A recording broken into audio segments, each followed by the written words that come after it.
movie called The Glass Onion is automatically a very cinematic concept.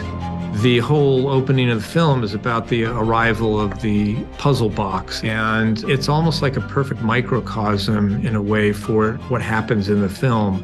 What's that? I don't know. There is a sense of wonder and magic about the box, and a lot of that sense of wonder is also imparted throughout the film.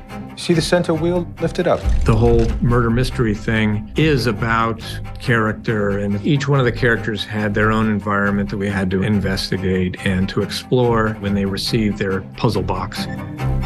There is that aspect of filling the environments with interesting objects that speak of character and make you wonder if should I be studying that because that's really interesting and is that part of the mystery? Oh, get your hand off of that. What just happened? One thing they did not do in the first film was see Benoit Blanc's residence. We spent time imagining the living room and what he would have in the kitchen. At the end of the day, what Rian really wanted was Benoit Blanc in the bathtub, and that was our introduction and background to where he lived.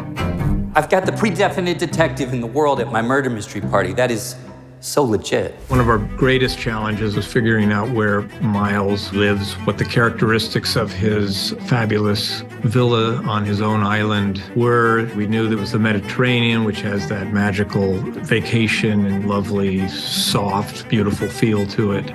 We spent the first half of the shoot in Greece shooting at this gorgeous sort of estate called Villa 20, and it was amazing. It was a beautiful luxury place that was very much in a modernist style that reprises the look of classical Greek architecture. First, a proper tour of the Glass Onion. The setting was beautiful, this crazy villa that they found. It was like embarrassingly luxurious, that place, like a stunning location. Honestly, the only thing that was missing was something on top of this pavilion. I actually studied a real onion myself, and I cut it open and layered it. So I tried to incorporate that dimensionality to the glass onion architecture. I like the glass onion as a metaphor. The next challenge was how do we build it? Parts of the atrium and the glass onion itself, those were built in the UK. It was assembled there, it was taken apart, and was all shipped to Belgrade, and we set it up on our stage there. This is amazing. Just amazing.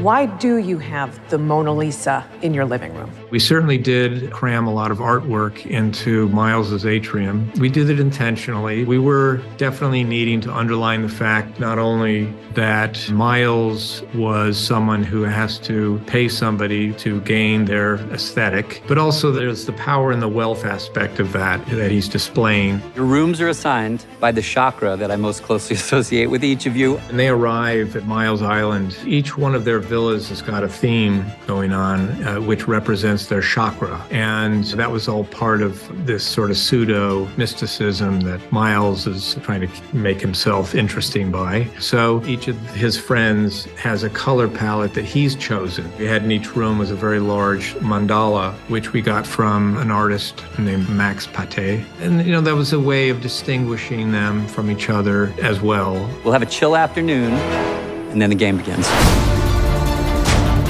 Just very pleased with the fact that we managed everything we did and that it was as successful as it was. It's just so thrilling to see it on the big screen. Lock the doors. Stay in your rooms. Everyone is in danger.